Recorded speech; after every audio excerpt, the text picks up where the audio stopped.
Yeah, so since we already have some participants also here who join us on time and hope we can have some more a bit later, please allow me to start our lecture series tonight from Indonesia. So, yeah, good morning, good afternoon, good evening to all participants here. So I'm very happy to be able to open the session again. This is our sixth series of the Nusantara Planning and Design Competition, Evolutionary Planning of the Capital, Habitat 45, yeah, or we used to call it EPOH 45. And as part of this design competition, we have organized the international lecture series, and we already come into the sixth lecture series, the 6 week out of the 12 that we plan to organize this event until beginning of next year. And we are so happy to have our speaker tonight, Pak Rob. I hope I pronounce your name correctly.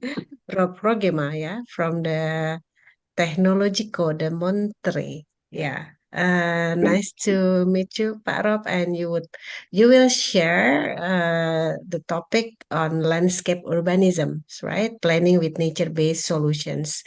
And as the aims of this lecture series, we expect that our speakers can give some highlights on how your experience, your knowledge can enrich the participants who will join the competitions to promote the sustainable capital, a new capital of Indonesia, Nusantara.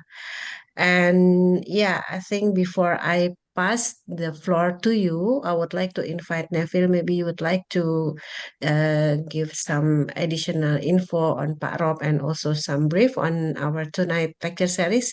Please, floor is yours, Neville. Thank you. Thank you, Prof. Yui.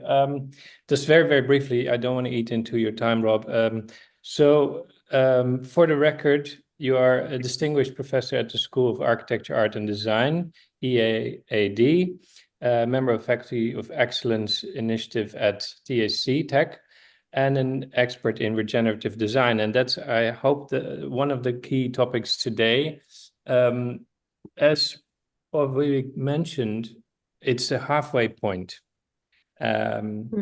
So when we had our actually we had two initial calls, Rob, we talked about the larger narrative that is forming. Maybe I was a little bit disingenuous because there is a larger narrative forming, but it's also extremely diverse and extremely multifaceted. And that's the truth. So while on the one hand, we are seeing this beautiful storyline, if anything at this stage we can conclude is that designing for the future in this template that has to combine urban agriculture and forest, we can only be certain that it has to be this multifaceted multidisciplinary approach that is truly rich and diverse in its nature. So in that sense, I think your talk will be critical, as without giving away the punchline, as I think it will draw our attention away from the city and the urban aspects and start delving into the natural aspects. I hope that sets the stage for you, Rob. Thank you, Neville, and thank you all for inviting me to be with you today. And given the big time difference, I think it's in the evening or night in your time zone and very early in Mexico. So probably the best part to listen today is in Europe, as it's just in the middle of everything. It's great to be in the middle of the lecture series. I didn't know beforehand, but it's a privilege, I think, to be in the middle of everything. So you have heard things before, and of course there will be lectures after this day. I think I can share my screen. And to start with, I thought, because this is about, building a new town, and the question that I asked myself, how can we actually create an old town? Because these new towns, there is sometimes a lot of critic about it, as it's built from scratch, and there's not too much attention for natural, environmental, and social aspects. So, what can we do to create an old town instead of new towns? Let's see. Can I go? Can I move? I think I have to. Yeah. And of course, this is in the context of the the new capital, Nusantara, which is an exercise that is mind blowing if you ask me. And one of the things around this competition I found very interesting is the notion of evolutionary planning, because one thing that new towns obviously not do that much is thinking about the evolution of the city itself. And evolutionary planning, for me, is linked to a couple of notions. Evolution in nature means also succession, and succession from a pioneer kind of state until there is a climax vegetation emerging over time. And we try to plan the city, a new town, as if we can already have that climax situation, which is obviously not the case. Physically, probably it can, but socially and environmentally, it can't. And the other thing that is important is to think about the resilience cycle. So it's not only about growth, it's not only about being on top of everything, it's not being final, in balance, and then we live happily ever after. It's also about decline and reorganization and death and things that are after a while not functioning very well and can then be regenerated. And the last thing I would mention related to evolutionary planning would be regeneration. We take a lot of resources out of our environment, and that, of course, degenerates the planet at large, but also locally. And one of the things that we need to think about and take into account when building new cities is, can we actually give more back to the environment than we take out of it? Can we resupply water resources, energy resources, natural resources by building a new city? And in what time frame are we? One thing that we have maybe left behind is the Holocene. In that time period, we were so small as humans, and we were just following nature's rules. So nature guides us. By now, people think in more anthropocenic terms, that humans can actually rule over nature and influence the way our geology, our nature appears to us. I'm not qualifying this, but it's just the case. And the third idea basically is, can we move towards the symbiosis?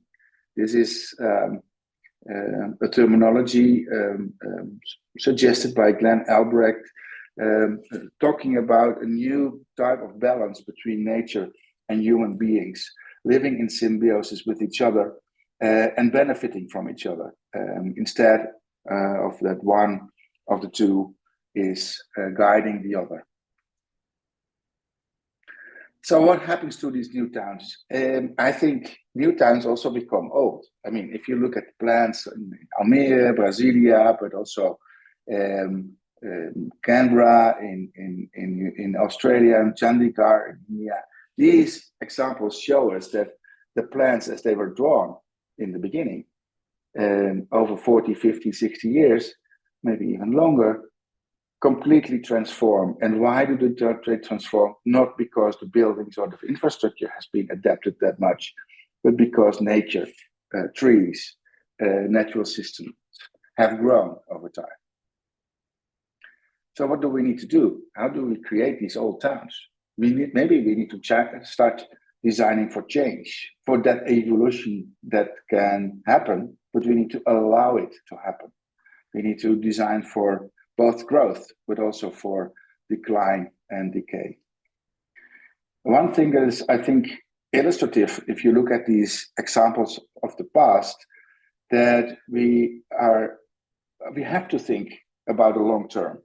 It is not about building something and then, let it go. We have to kind of anticipate something that we don't know. And we need to start at the moment, today. But we need to start to let it go at the same time. We cannot control everything, although we thought we could. So we need to start now and then let it grow in a sort of natural way, guided by human beings maybe, but do that slowly and in a different type than controlling everything. So what is going on at the moment in the world, and what do we need to take into account when we do this? There's a lot of, I don't have to explain you this. I think the images showed by themselves. You see a lot of maps that are very red at the moment. I think people are at the moment in Azerbaijan talking about this and not finding a solution. And I don't want to be negative about this because I don't think they can. They cannot solve the problem, and they cannot just turn these maps into green or blue ones.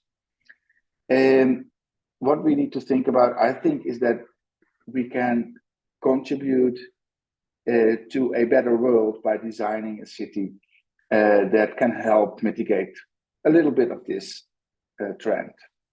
So not trying to deny it, that's the most stupid thing we can do. Not trying to solve the problem, but try to find a way of looking at new cities that are interesting, beautiful, pleasant, but also save ourselves from a real disaster.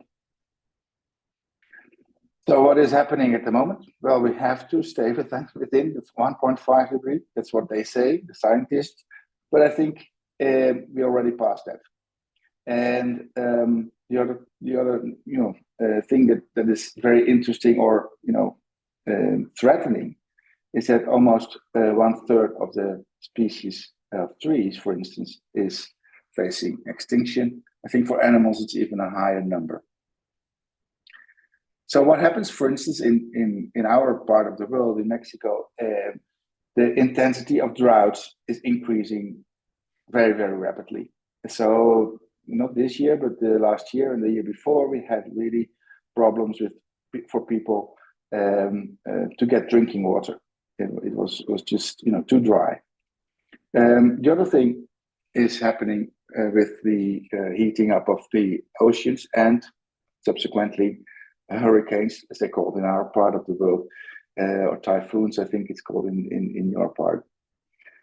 Increasing not so much the number, but the threat and the intensity of these hurricanes are increasing. And the third thing is that there is a combination of extremes going on.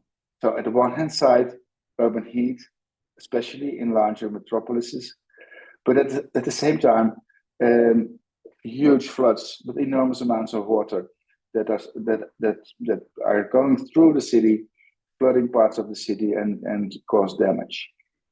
And this is, if this would be moderate, like it was 20 or 30 years ago, probably it wouldn't be that big of a problem. Occasionally you have a flood, no problem. The city would be very anticipative and adaptive. But nowadays it is from huge dry to almost too wet. So the extremes are enormous.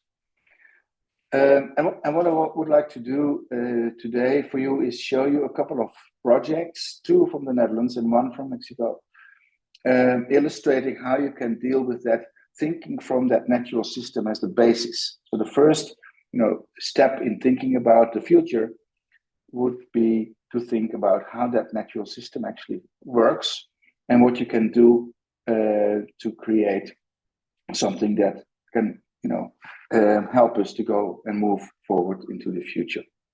So the first one is what I have called the floodable Eems Delta. The Eems Delta is an area in the northern part of the Netherlands, and it is quite vulnerable for sea level rise and severe storms, and that could actually lead to a sudden flooded landscape with all the consequences that it has in the landscape. So when this happens, this is one example of a storm that happens in the North Sea. When that comes into this landscape, the coastal defense is not that strong to withstand everything, at least not on the longer term. And the natural response of the policymakers would be, well, then we need to raise the dikes and then we solve the problem. But we cannot do that endlessly. If sea level is rising further, the dikes will be eventually not be high enough to withstand a new storm, even, especially when it's getting stronger and stronger. This is the landscape, how it looks. It's a very pleasant landscape. It's relatively quiet. It's a cultural heritage. The church that you see here in the middle is built on a little mound, and the landscape around it is 1 meter lower than the place where the church is on. And why did people do this? People did this because they could actually live above the sea level. Because in those days, there were no dikes to prevent the sea from coming into the landscape. And when people lived in this area, they had to live on these mounds in order to stay safe. So that happens in many places in this northern landscape. And in dealing with this problem of sea level rise and a potential threat of flooding the landscape, we can actually think about an alternative. Instead of raising the dike and keeping the problem away from us, maybe even be an ostrich that is putting his head in the sand, and we don't want to know about potential risks. We can also say we start thinking about the sea level rise from the most uncertain idea or threat that we can find. In this case, the most uncertain place in the landscape is where the white dot is. That is the weakest point in the coastal defense. And normally we would probably say, well, let's just close the weak point and we solve the problem. In our project, in our plan, we thought, well, instead of closing it off and make it safe, we can also open it. Why don't we open it and allow the seawater already into the landscape, even before there is a storm, even before there is sea level rise? Because when we do, we can imagine with 30 centimeters of sea level rise, or 60, or 90, or 1 meter and 20, we can actually see and predict where that water will go, because that is determined by the contour lines in the landscape. And it's not just opening the landscape for water, but when we do, we can analyze what we might do and how we can anticipate in this landscape and create a more resilient situation. So what we thought of, that in this landscape, we put exactly at the edge of the 1 meter and 20 contour line, wooden structures in the landscape. And why do we do this? This is an old tradition in this place. This is cultural heritage. People here, they did this for centuries. They put these wooden structures in the sea in order to capture the sediment. So the sediment, like clay and sand particles, were captured by this system. And slowly, the landscape would rise because the sediment would accumulate. And then eventually it started looking like this, and people then built a little dike around it, and created new land. So the famous, saying about Dutch people and the Dutch is that they created land out of sea. And this is how they actually did it. And we used that principle in this plan. So we created these wooden structures in the landscape and attached little poles with potentially floating houses to it. And also, this is not really new. This is an existing practice. These houses can move up and down when the water level is rising or going down. The poles are there in the middle of these two houses because they keep them at the same place. Otherwise, they obviously would float away. And when we do this, we can just wait until the sea level is rising slowly and slowly and slowly brings the water into the landscape, eventually close to the houses. And because they can float, they are not at risk at all. This is a period of uncertain time. We don't know how long this will take because we don't know how fast sea level rise is going.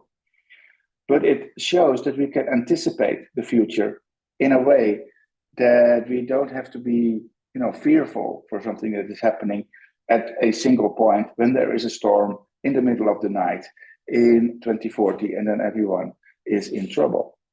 This anticipates that situation and also bypasses that risk because the people that start living in this condition already have get used to this new situation.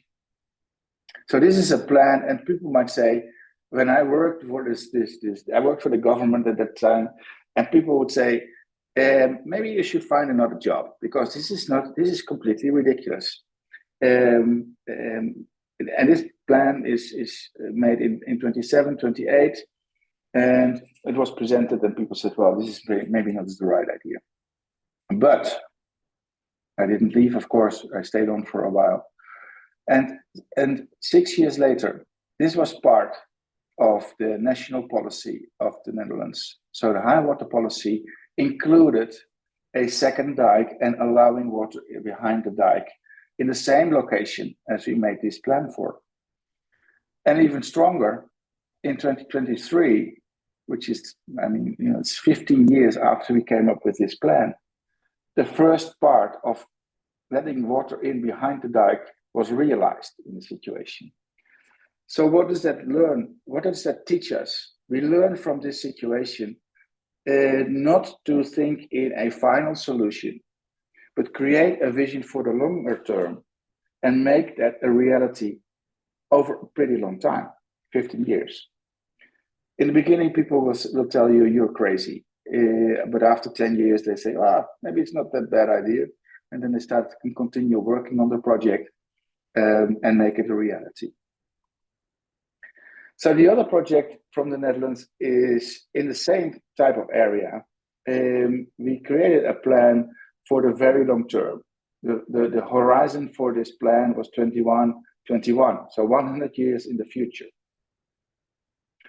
And this is important because, thinking about old towns, the long term is very, very important. You can understand. The challenge here is very diverse. Related to biodiversity, there is almost nothing left because it is an agricultural landscape that is, just using resources and not giving anything back. The sea level is rising, and we are still in the paradigm of controlling, I told you before.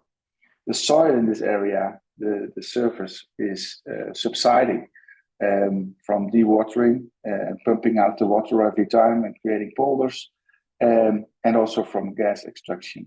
And then there is the salinity, increase of salinity. So a lot of problems that come together in this northern part of the country. But we said in this project, why don't we start with food? So how can we supply the population in this area with locally grown organic food? And we used the Lancet Commission proposal to change our diet to stay within the planetary boundaries. So we could actually calculate how much food we would need according to those new principles in grams per person per sector of food per day. This is done. This is a translation of the global amounts for the Netherlands. And what did we find out? We have space enough. We calculated how much square meters we needed for each of that, and we have space enough in this area. And the surprise to us was there's not enough water to provide to the crops to create enough grow potential of those crops. And it is strange because in the Netherlands we think we have a lot of water. So how did we solve this? We thought, maybe we have again to let the water in, because there is a lot of water very close by this area. It's it's the sea. So with the tide, we let the water get into the landscape, provide water for the crops, and at the same time, the land will grow because it will again bring those sediments to the landscape.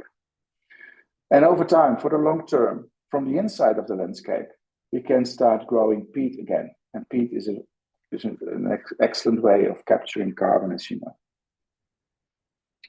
And we looked back in history. So this is around 500, the year 500.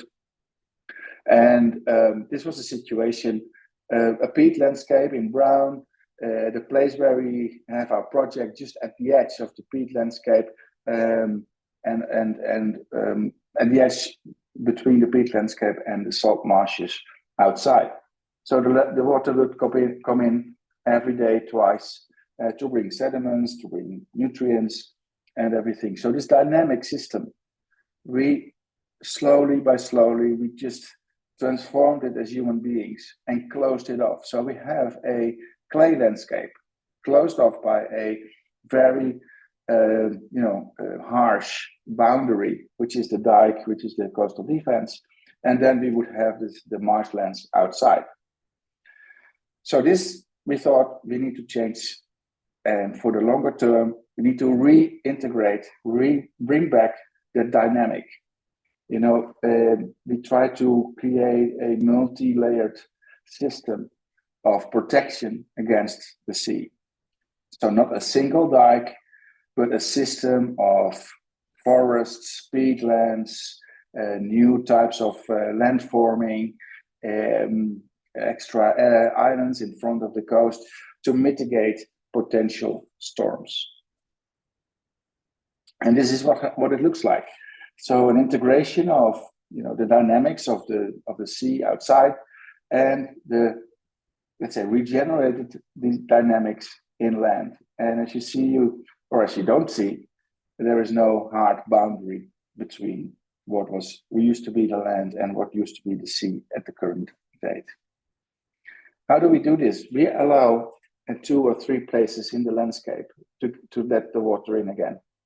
And what will it do? It will slowly bring in sediments, which will raise the land and which will solve more or less the sea level rise problems, because this goes as fast as the sea will rise.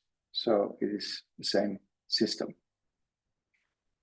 And when we do this, it brings not only sediments and so on, but it brings also water, a dynamic system of ecology between brackish, salt, and also fresh water, and it transforms the agricultural system at the same time. So over time, we allow that water to enter the landscape and transform the whole area into a, let's say, a more dynamic, more interesting situation, not only for the landscape, not only for ecology, but also for people to live in there, because they can stay in that landscape well protected. So for different systems, for different parts, that has a lot of benefits. The most easy to understand is probably for ecology, because when you bring salt and fresh water together, a lot of different gradients and ecological transitions start to emerge. So this ecological succession from the real saline landscape to the fresh water inside the current land brings an enormous rich gradient from the sea to the land. It will create forests that are very wet. The brackish marshes and also peat will start to grow very slowly. But the main and the most interesting part is probably what we can do with the agriculture in the area. The current agriculture in this space is focusing on sugar beets, potatoes. For the farmers, it is very important, of course, but they don't earn a lot of money with it. They are subsidized for a large part. But when you bring in salt water, it's not very good for potatoes. So we thought of transforming the agricultural system into a saline system with shellfish, saline crops, lobster, oysters, and whatnot. And the interesting thing about this is that this also creates a new agricultural and economic reality. So instead of earning money because you sell potatoes, the farmers would earn their money by selling oysters and lobster and saline crops. And what happens with that, as you know, they are much more expensive than potatoes. So we calculated what actually happens then for the farmers themselves. They could earn the same amount of money on only 25% of their space, which means that 75% can be used for different purposes. Or if we want to make the farmers twice as rich, which is also possible, then we still can have 50% of the landscape used for different purposes, like nature and water systems, for instance. So that would lead to productive marshes with saline crops and aquacultures in the entire landscape. And strange for designing is probably thinking about the economics of it, but I think it's also important to do because that gives a basis for the future. So now I want to take you to Monterrey. You see an image of Monterrey in front of you. And we have been working on a plan over the last year or so to create or to develop what we call a green metropolis. So this is the city. It's 5.5 million people roughly in the northern part of Mexico, 200 kilometers from the US border, the second largest city together with Guadalajara in the country. This is the surrounding landscape, the mountains with the canyons in that landscape. And what happened over the last, let's say 30, 40 years, the city has grown enormously and is even trying to capture these beautiful mountains that are placed and located all over the region. And specifically for this area, sometimes it is super dry. There is no rain for more than a year, or severe droughts are happening in the city, and people are suffering from urban heat islands, large scale. But at the same time, sometimes there is super wet situation. Like earlier this year, we had a tropical storm, which is not even a hurricane, with devastating effects and impacts on the city. And what happens with this water? You might ask. This water is just discharged as quickly as possible away from the city. So when the river is full, and when this is the same river as you saw before, completely empty, and now it's full. 2 days after the rain, the river was empty again. So you can see how fast this water is discharged from the city. And people ask me, why is it so dry? Yeah, well, partly because the water is discharged so quickly out of the city again. So that means we need to think about how to solve that type of problem and to create a situation that water can stay longer in the city. And green spaces are very important in doing so. We analyzed that this region, this metropolis, has structurally less green than many other cities around the world. and people have less access to it as well. So for people in the city, they live in their houses, of course, and then they have very much difficulties to reach green. And people say, well, this is the case, this is the way it is, but it has not been always like that. There are some descriptions of a couple of 100 years ago that this area was, very humid, an abundant wildlife, a large forest all over the place with a lot of water. So it doesn't have to be, and it doesn't have to stay the same. People in the region, they're called regios, from the region of Monterrey. They have only 4 square meter per person of green space available.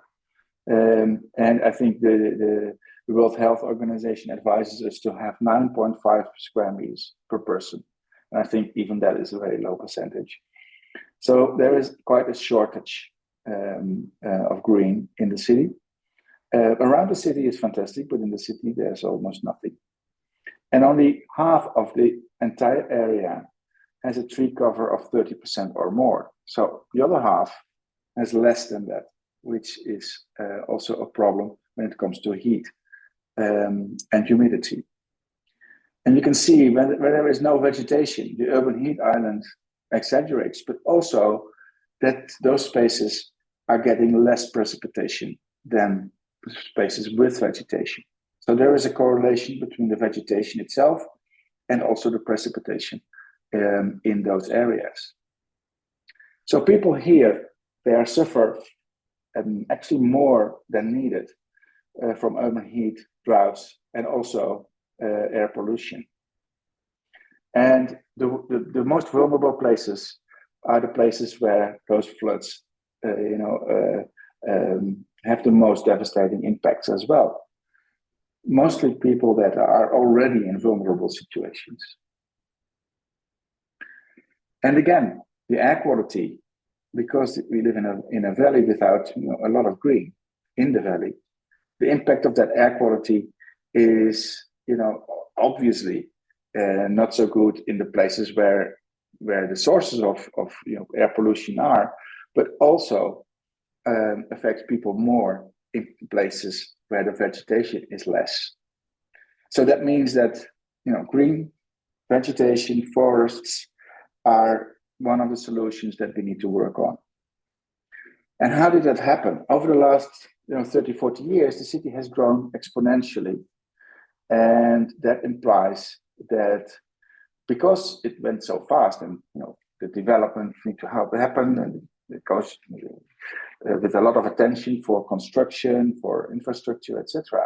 The attention for green and water, ecology, agriculture has been less. So it has been almost forgotten, you might say. And that is what happens in the similar ways when, in the old-fashioned way of developing new towns. The attention is focused on the infrastructure, the construction, the housing, the industries, etc., but not so much on the environmental side of the city and even the social side. So that has caused in Monterrey to serious, what we call landscape pain. And the landscape pain is visible. You can see the pain that has been caused by this fast urban development. So first of all,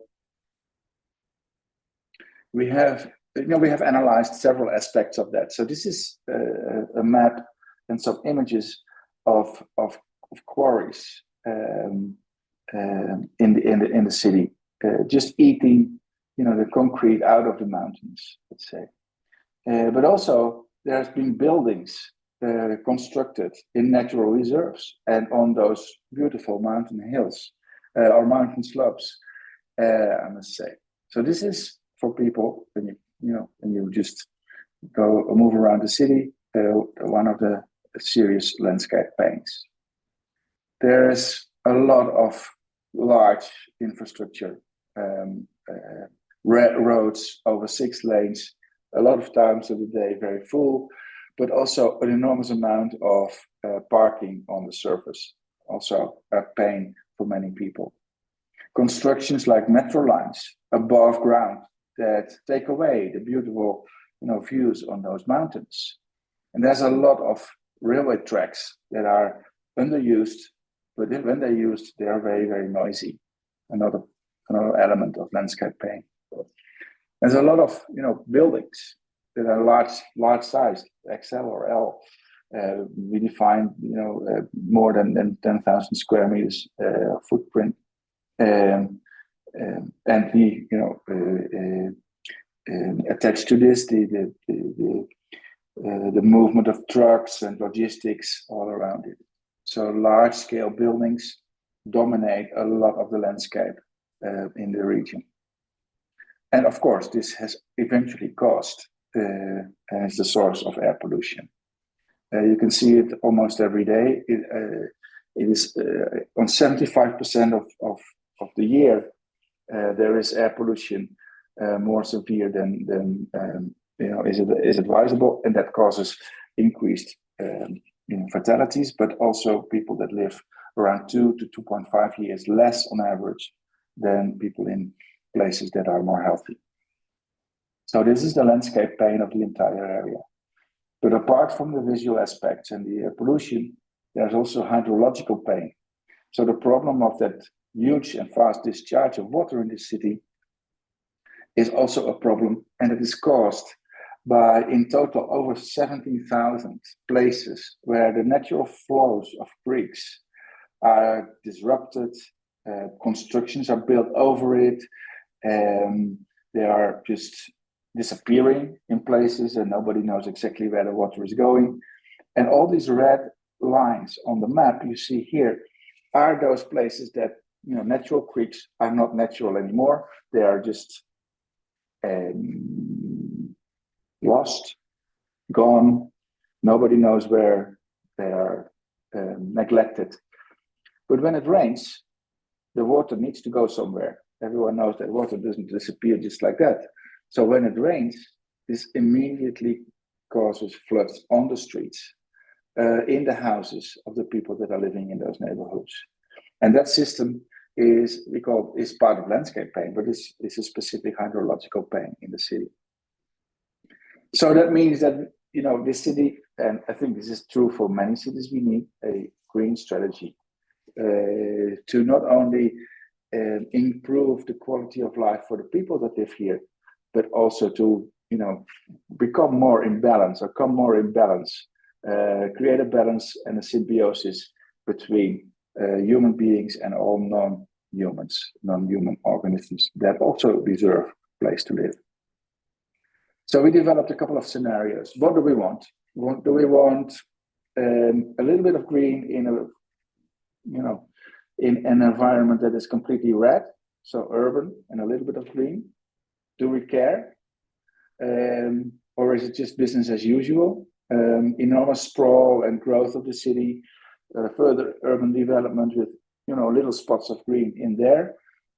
Or do we want to reconquer the city with green? And is the city something that is embedded in the landscape? So do we think about the landscape as being there first? And is the city then embedded and included as part of that landscape? And is it adapted to the landscape instead of that it determines something from the landscape?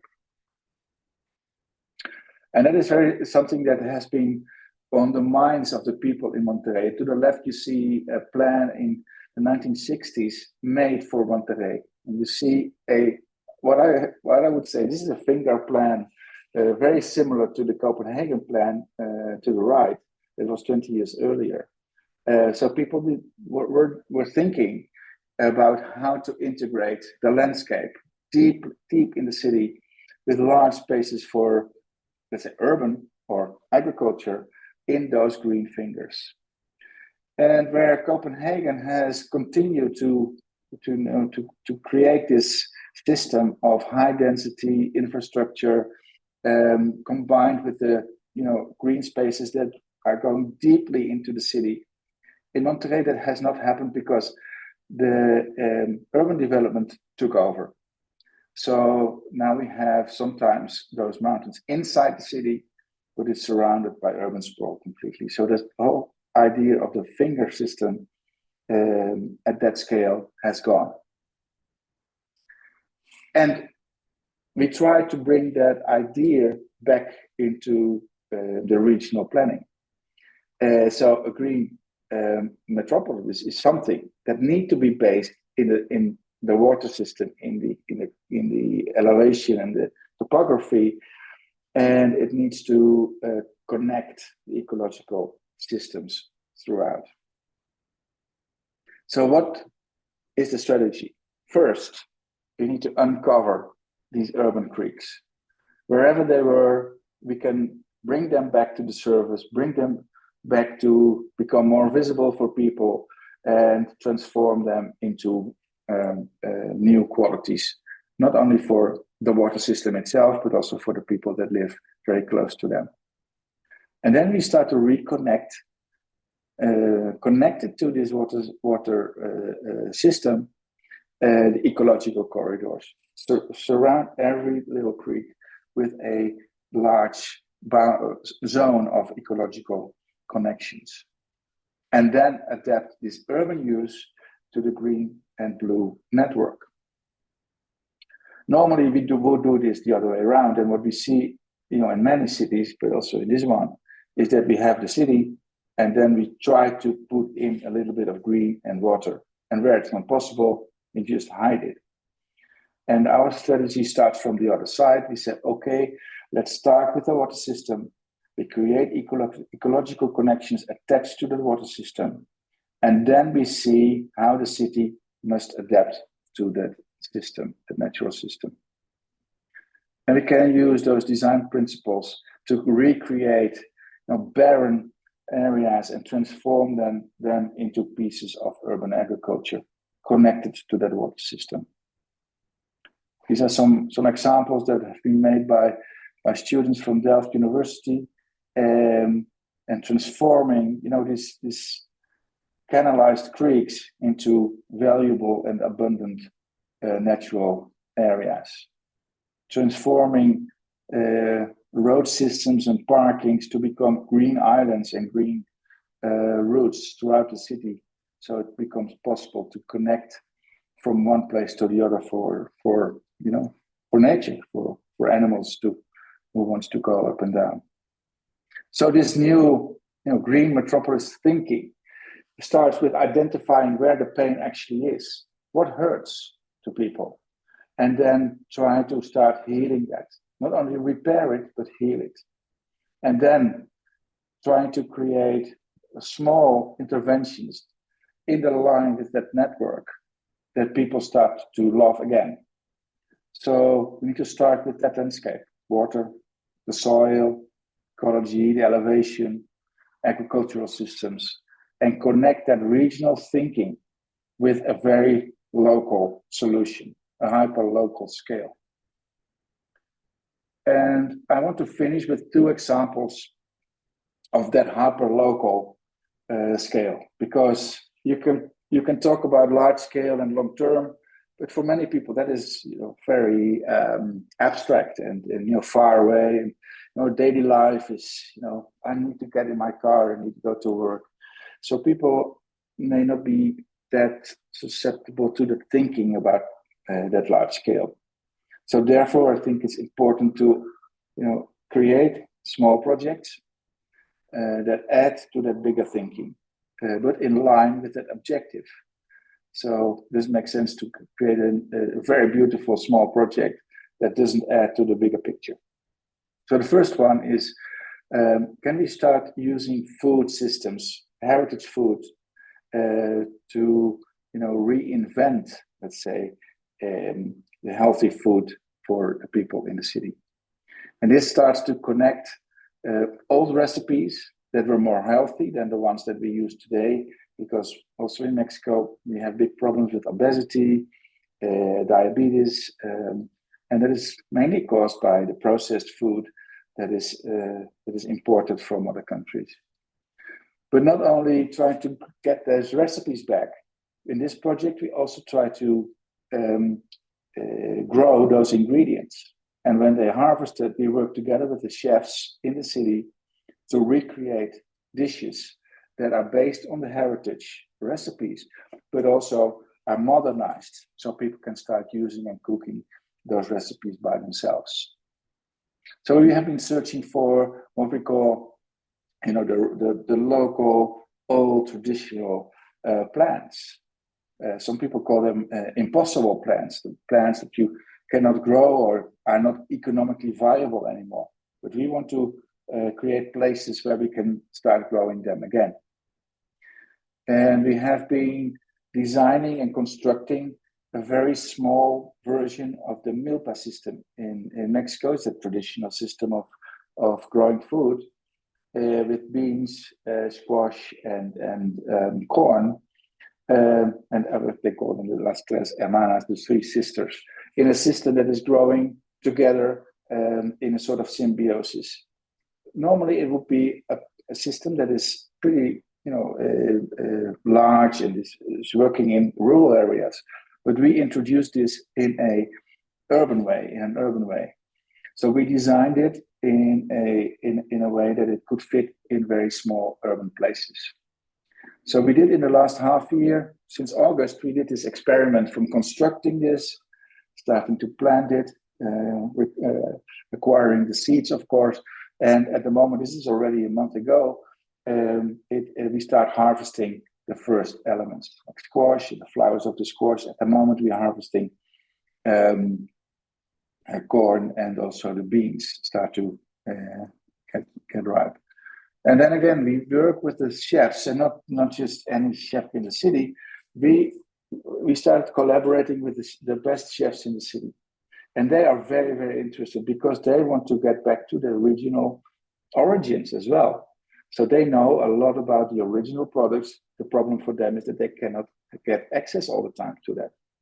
So they work with us, they reinvent these projects, these recipes and dishes. And in the end, we want to create a community dinner using our ingredients, teaching people how they could cook it in a modern and modernized, a reinvented way, so to say. So we did the first experiment this year, and next year we start in a community called Independencia, in which almost 30,000 people live in vulnerable conditions. So it's a vulnerable community, and we want to create a process that we work together with them and implement these kind of urban milpa systems in their direct environment. And we don't want to do that in a way not to just go there and say, well, here it is, and now you can do it yourself. No, we want to work with them. They are the ones that will construct it, will maintain it, will harvest it, will cook it, etc. So we have arranged a budget for approximately 50 places in this area, and we can provide the people with the support to create this. In this way, we want to introduce or reintroduce a more healthy diet for the people that are living there. And this, also is something that presents a methodology rather than an individual or incidental project of integration of this let's say food chain. From growing, understanding where it's coming from, to in the end reinventing the dishes and having people then cooking them by themselves. It's important for this to be very close to the people that are living in the city and involve them in the whole process. Not only presenting them the result and say, well, this is really good for you. No, this is also important for people to start from the beginning, help with the construction, and follow the whole process. So they start owning it. And eventually that will lead to more economic opportunities for the people because they can eventually create a job out of it, or can sell produce, or can work in a restaurant, or anything that they can make out of that. And of course, behind all this is that we can start greening the city, and that is, as you can understand, good for reducing the heat, increasing humidity, and also increasing biodiversity. The second hyperlocal project is the creation of what is called the Miyawaki Forest. And many of you might know already what it is, but this is Akira Miyawaki. He passed away several years ago, but he is the inventor of the Miyawaki Forest, which is a very small forest. And that's very small forests need to be planted with no natural vegetation. Native species that can be found in every region around the world, specifically for your location. So we did that species selection for the Monterrey region. So we found trees and shrub and also grasses and herbs that are specifically endemic for the Monterrey context. And we found a site that is suitable to plant this little forest, in this case on the campus of the university.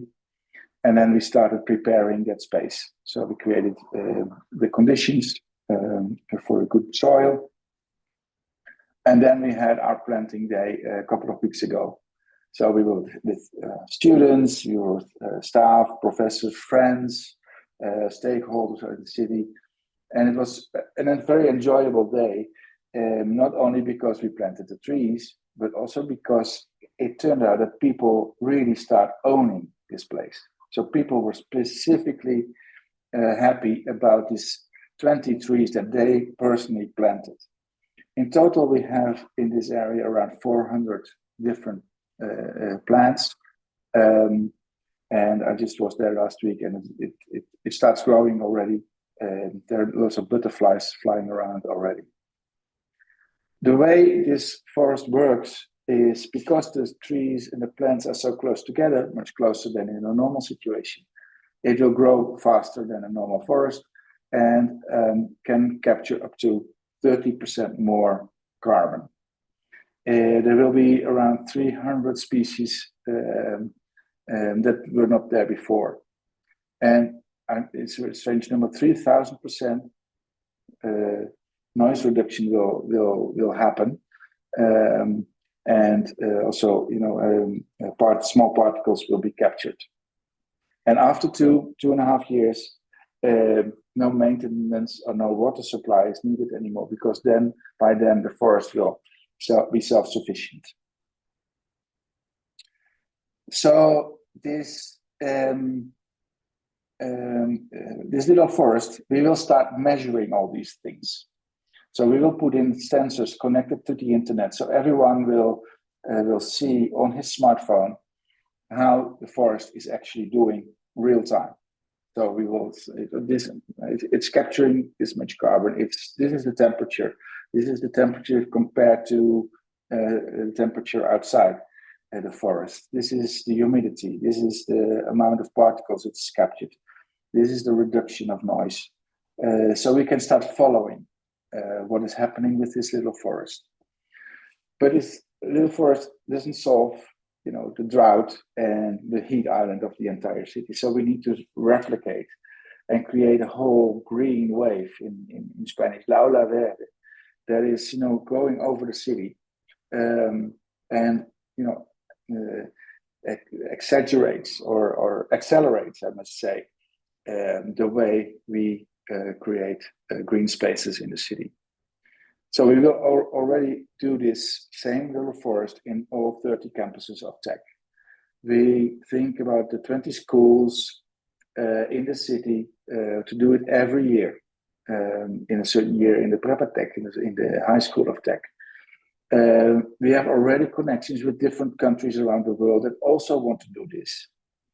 And that means that we can create a global network of connected measurements, how the different forests around the world are doing.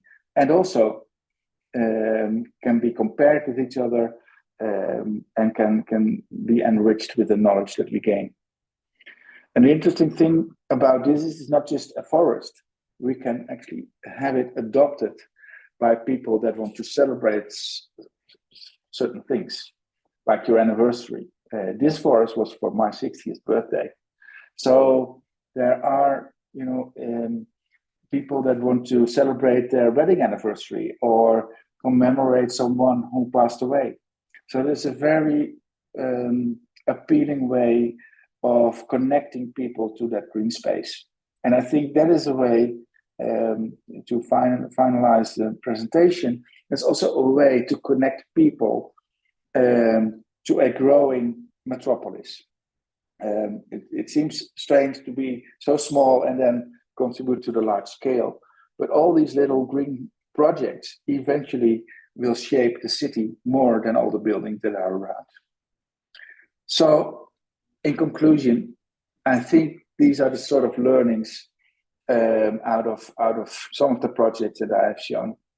You need to think about the long term and let the city evolve. Only then natural systems can create a balance, a natural balance, and create resilience, not only for the sake of the nature itself, but also for the people, of course, that live in there. We can learn how nature does that. It's not only about growth, it's also about decline and regeneration. We need to anticipate change, even if we don't know exactly what change will happen in the future. And nature is very good at it. People are not so good at it. So we need to learn from nature how to regain balance, even if change is very rapid. And think about the landscape first. So think about the topography, the geology, ecology, water systems, the soil. How does that actually work? We have forgotten a lot about how the basis of our society actually were embedded in that local landscape. So think about that first before you even start thinking about creating a city or a new city.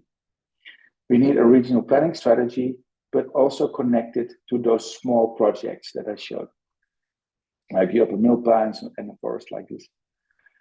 But we need to plant it now in order to have a result in decades from now. It's not the case that you cannot plant a climax forest. You can create a climax city, but that is without the component of the natural system. So my thinking would be that we need to plant now and then let it grow old. Thank you for your attention, and of course, happy to discuss. And if you have questions or suggestions, or you don't agree with anything, please let me know. Wow, thank you, Rob. That was overwhelming and fascinating. Yeah, I don't think I've made as many notes in this series before. It's remarkable how you weave theory and practice. That's really really laudable. Constantly going back and forth and across scales. That's unbelievable. I will try to maybe give one or two summary notes so people have a moment to write their questions in the chat box. In our discussion, Rob, we really circled around this concept of nature-based solutions, and the first thing that strikes me and that brought a lot of clarity to me personally is that they are often, or in your case, I think almost always, embedded in historical principles and in traditions that already exist in the land, on site, in the culture. So this idea of maybe this false idea of a purely natural solution, maybe you can rephrase it in a way that makes sense to all of us. Maybe they are social cultural or social historic solutions. Does that sit well with you? Yes, I guess so, and it's true. Looking back in history can teach us a lot about the natural system, because people in the old days didn't have the advanced technologies that we have today, so they needed to adapt to what was there. And I think we can learn a lot about that, because people also in those times were all very smart. So because that immediately it's a matter of survival. If you cannot adapt to your conditions, then you're gone. So they had to adapt to their environments very, very, very quickly and smartly. So we can learn a lot about that from history. Look back at indigenous people that have done so for a very, very long time. It's interesting to see that at the moment, or in the last almost centuries, we have completely forgotten about, a side of planning and thinking about how we deal with the landscape and the land, because we think we can all rationalize it. And that's not the case. We cannot think from A to B and then have the solution. So our engineering way of thinking has brought us to a limited scope of what is possible and what is useful. And going back to, thinking about the relation we have with the land and the way we have respect for our environment. That was, very, very apparent in indigenous peoples always, and still is. We can use that understanding to create a future that is more resilient than we have at the moment. I always, there is a very interesting story about this, that the Aboriginals in Australia were having a relationship with the whales, the whale sharks along the coast. So what they did, they created a space at the coast where smaller fish would enter, and they were kind of brought there by the big whales and the big whale sharks. And what they did, they start fishing because they could eat that fish. But what they also did, they left around 20-30% of that fish untouched. So the whale sharks would actually have food themselves, which means that the next season, the whale sharks would bring the fish again, and they could eat and harvest and fish for the fish. So that understanding is very interesting, because as soon as the English came, they said, "Well, you're stupid. We kill the whale sharks. They're dangerous. Why are you? We need the fish. We don't need the predators." They killed all the big shark, the whale sharks, and of course, what happens then is that next season there was almost no fish. So that can increase our understanding of how this story about the relation with the landscape can be exploited, let's say, or understood to create a situation that is more resilient for both the natural system as for human beings. It's not the case that we just need to step out of the system as humans. No, it's about the relationship.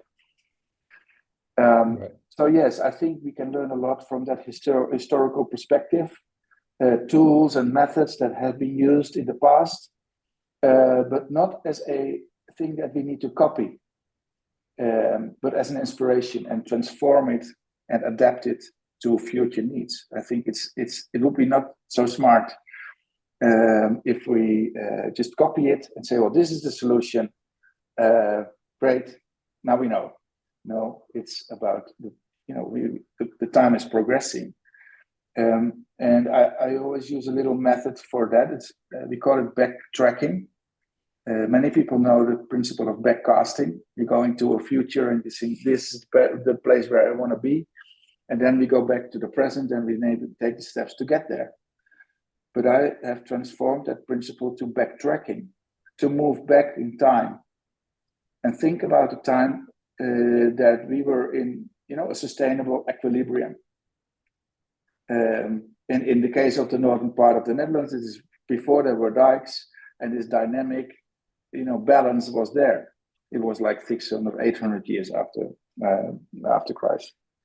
So we can use that not to copy it, but to use it as an inspiration to formulate a vision for the longer term, and then do the backcasting principle and see how we get there. And I think, yes, you're right, that is embedded in history. Yeah, even maybe the way you do it, and I'm really jealous of that, in a sort of larger social-cultural context, even mapping and interacting with chefs and mapping the food culture, that's just unfair, Rob, to be honest with you. Let me. It's a great project. It's exciting. It looks spectacular. Yeah. It looks delicious and spectacular, and it makes total sense. It is the truly holistic approach. I have one question here that I'd like to kind of make a little bit broader. I love your description of this idea of the paradigm of control, which we've seen across the world, certainly in the States, certainly in China. Moving towards maybe a paradigm of production, the way food production becomes central in all your projects. We've heard the shift towards saline agronomy, very similar in the previous presentations. We had people talking about that because we don't have fresh water. So that shift makes a lot of sense also for us, and I want to kind of take it to Ica and to Nusantara, also because the landscape you describe is so similar. We have a very fragile Teluk Balikpapan is our bay, which is an extremely biodiverse, rich natural habitat just sort of southeast of Ica. We have a landscape where the city is being projected and built now, which is water depleted. And we don't really know how to collect or even begin to restore those hydrological systems. That's a really daunting process. So to come to my question, or maybe it's another open question, like in your descriptions, it's no longer the duality between nature and city. It's for me, it's the first time where I really feel that nature almost comes to the rescue of the urban systems. And in that sense, maybe that's exactly what we need in Nusantara, to kind of flip the logic and shift gears towards a nature first, not just because it's good, but because it's healthy for the city as well. Does that make sense? Yes, absolutely. I have always some doubts when people are purely ecological. I love nature and I love to understand ecology, but when people start thinking in a very dogmatic way about this, that nature is the highest level of being, I get a bit nervous, because the society is not like that. But the other side is that if we continue in our economically dominated way of developing the city, then we are sure that we are demolishing so much that we will not survive in the end as a species. So how can we make use of both at the same time? That is, first, to reclaim the position of nature in the city, because we occupied the landscape by doing that. So the first step should be, there need to be balance between the nature in the city and around it, and connected to the surroundings, of course, but in the city, as it provides a lot of good stuff for the people that are living in the city. So yes, there is a symbiosis. I think we should work towards this symbiosine way of thinking, that there is a new type of balance between human beings and their surroundings in general. I saw another question: what's the difference between nature-based and sustainable solution? Well, they're both. I guess if you create nature-based, or I prefer to say nature-driven solutions, that is slightly different in my opinion, then you automatically create sustainable solutions for urban contexts. I really like that. Let's be honest, you make it look very easy, but it's not, and we all know that.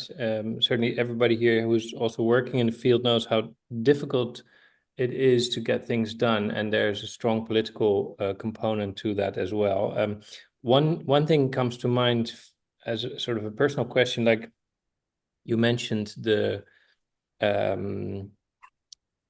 kind of the fight against hard measures such as heavy dikes, systems that are very rigid and sclerotic and don't want to work with nature.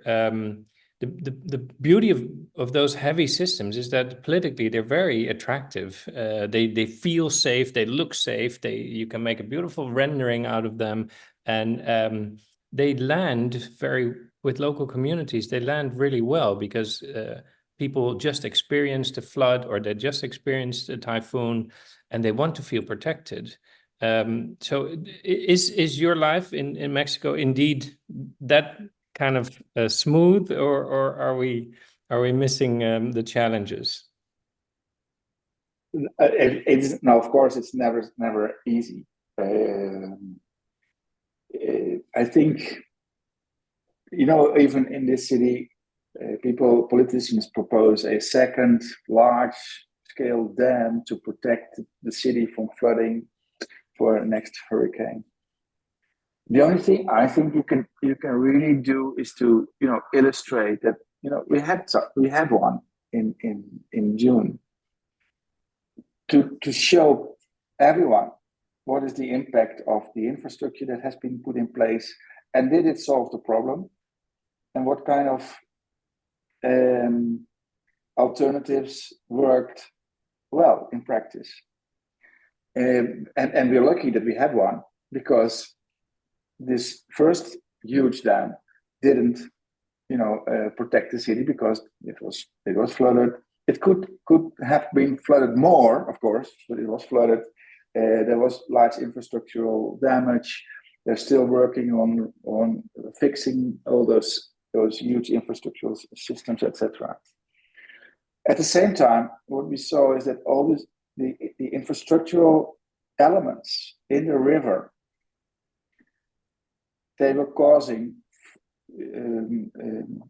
let's say, the rise of the water levels, while trees and natural elements in the river that have grown over the last decade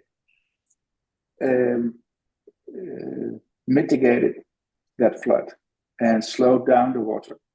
So this kind of evidence from practice is helping a lot to show to people, and I'm not naive in thinking that would help changing political decisions instantly. But also in this case, I think it's thinking about the long term. You need to start thinking and providing evidence of different thinking to the politicians, to the population, because eventually the population will vote for the politician that makes these decisions, yes or no. And we have seen that in the Netherlands happening. We were believing in dikes and large infrastructural systems. And now you have a whole movement of building with nature and creating nature-based solutions that are providing better safety than a large, strong infrastructure would. So there are solutions that can be exploited and more communicated also to the larger public, which will eventually lead to different political decisions. I just read that in Denmark they have decided to transform 15% of their agricultural land into forests on a nation level scale. So it is possible that eventually And 5 years ago, they wouldn't think about this because the farmers. So change is possible. And the first example I showed illustrates that. I was kicked out because of this ridiculous idea. And 15 years later, they are actually doing it. So it's not the case that it's impossible. The only thing is that we need to be brave enough to propose it. And people that are in the planning discipline and design discipline, like we all are, we need to start thinking and not be afraid of proposing this kind of future solutions that are, in the end, better for the people as well. But it's a slow process. I agree with that also. But it doesn't mean that we should stop with it because no, it's too slow. The politicians don't want it. There are like hundreds of reasons you can find why not to do anything. But I always say if there's one reason to do it, we should do it. Right. Allow me to make a practical point. Rob, if you can stop sharing, then we can get you full screen as we slowly move to maybe the last question. There was a very, very important point, but I think you answered it. Is there sort of a limit to the impact that nature-based solutions can have, or the scope that they can have? To what extent?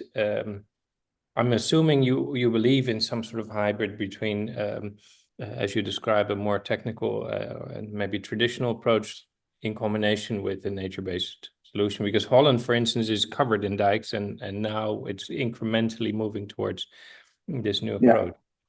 I wanted to shift gears for the final stage, because it's a lingering question that came from the previous speaker as well, who's introducing these beautiful bamboo forests across the globe as a way to introduce kind of a monetary alternative for villages that are often struggling. And as you mentioned, Denmark is moving towards 50% forest. And you present all this beautiful food. Do you see clear ways of monetizing reforestation? Is that naive, or can we actually build on that? Ooh. So maybe in more generally, ecosystem services as a cornerstone for the new urban financing models.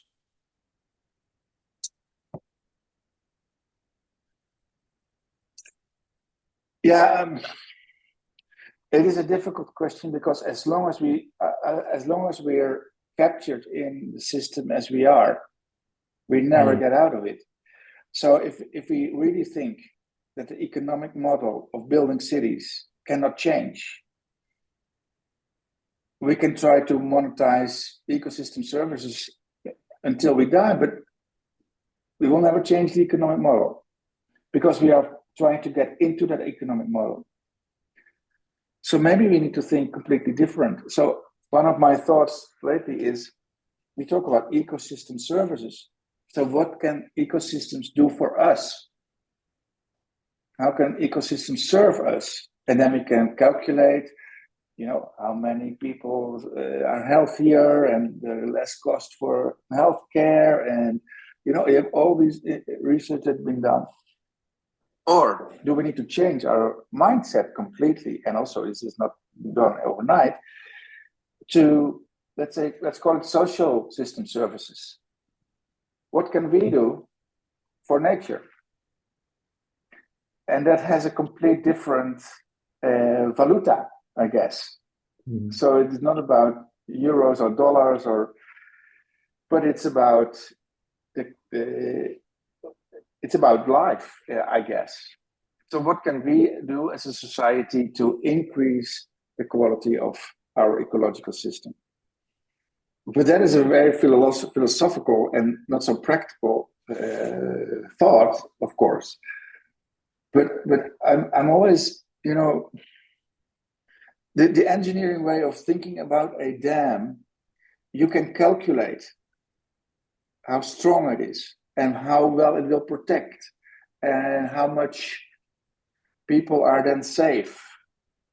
At the same time, when the dam breaks, which will happen eventually, the disaster is, and there are many calculations. If we calculate the costs of repair after a disaster, are much higher than the investments in a natural systems approach or nature-based approach when you do it beforehand.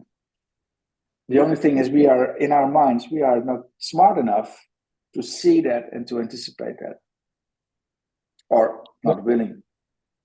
Well, before I wrap up, or ask maybe both Vivek to wrap up, the weird thing is you are doing it and working on existing environments that are full of pain, as you describe. It becomes much more tangible if you take away that that concrete-filled stream, and then suddenly it's green, and suddenly there's life back in the river, or you revitalize the whole hydrological system. There is a clear impact and with monetary benefits. So in a weird way, by operating on existing, sick maybe, but existing cities, the theory is not so complicated. You're proving, the proof is literally in the pudding, in your case, literally. And we have painted ourselves in IKN a little bit in a corner because we are sort of operating on a tabula rasa, on an empty slate, where we don't have the luxury of all these problems that need to be solved. And then suddenly to come up with a purely a new model based on nature-based solutions is far more kind of radical, even though it in reality is not. So this is maybe for the following talks, but this is, I think, at the moment, one of the hot button issues that we are facing. I think it's interesting that I was thinking about the same thing, not as an advantage, of course, but as an opportunity for Nusantara to leapfrog, the problems that occur when you do business as usual urban development. So I have to deal with this city, which is already there with all its problems, which may be an advantage because you see the problems and you want to do something about it. But the opportunity for you guys is that there is really the chance beforehand to think differently. And if you don't take that chance, you will end up in the same situation as all these cities around the world are. So my suggestion would be, or my advice also would be to, maybe take the same approach, but then in a situation that you don't have to deal with problems that are not yet there. So start with that landscape, create this network and systems that are connected, and then see where there is space for urban activities, adapted to the conditions that you have, instead of first do something and then regret it, and then you need to repair. So that is an imaginary kind of exercise that what would happen if we would continue urban development based on the system that we would bring back after we've done or created the pain. Right. There's always context, even in IKN, there's always context, and we can maybe be, as you call it, hyper-local, even though there is no real locality. I think maybe one other thing is in a context like you are in, wouldn't it be fantastic to connect already, to create connections that are not yet there, but that strengthen that natural system and that natural, heritage landscape, or whatever, how you want to call it, if you do the analysis, what are the key things that made this landscape? And if there are missing connections, just add them. in the map that I showed in Monterrey, the water connections are not there, not all of them. So what I did the existing ones, and I thought, oh, here's something missing. This makes sense, and I reconnected the whole network. You can do that also without a city. In a city, it's more difficult to realize. But if there is no city yet, you can already connect the things that are missing and create an entire network until you're satisfied and see, okay, this is an entire network of water, of the water system and ecological network. Connect the agriculture to that, and then see what kind of urban activities will fit with that. So you can already do this, even if you don't have to say, okay, this is the existing network and that's it. No, you can already improve that and create a better natural condition before you start entering urban components. Wow, that's a beautiful and very tangible note to end on for today. Thank you so much, Rob. Maybe could you do the final wrap up for tonight? No, I think to end the session, I just want to give a very high appreciation for you, Rob. I think it was really an interesting insight from you, and as we have, the discussion is also really interesting for me to follow. And through this competition, we would like to promote the idea of kind of giving like a more into the long-term vision rather than we too much focus on only the short and mid-term vision. And as you also mentioned, we need to be more innovative and see the nature right in the right optimum context, as we have been so far so much focus on more into like gray infrastructure for examples, and we need to combine with a more nature-based solution, green, blue component on it. And with that, I would like to say again, thank you very much for your lecture tonight. And for those who already joining us today, thank you also. And please visit our website, if you also want to see and recheck again our previous lecture series. And don't forget, we still have another lecture series, next week. And hoping that all of you who haven't joined the competition will register soon so you can access all the additional information for about IKN and start thinking about the design. I think I can stop here, Neville. Thank you for you too, Neville, for moderating this event tonight. Okay. Wonderful. Thank you all. Bye-bye. Thank you. Thank you so much.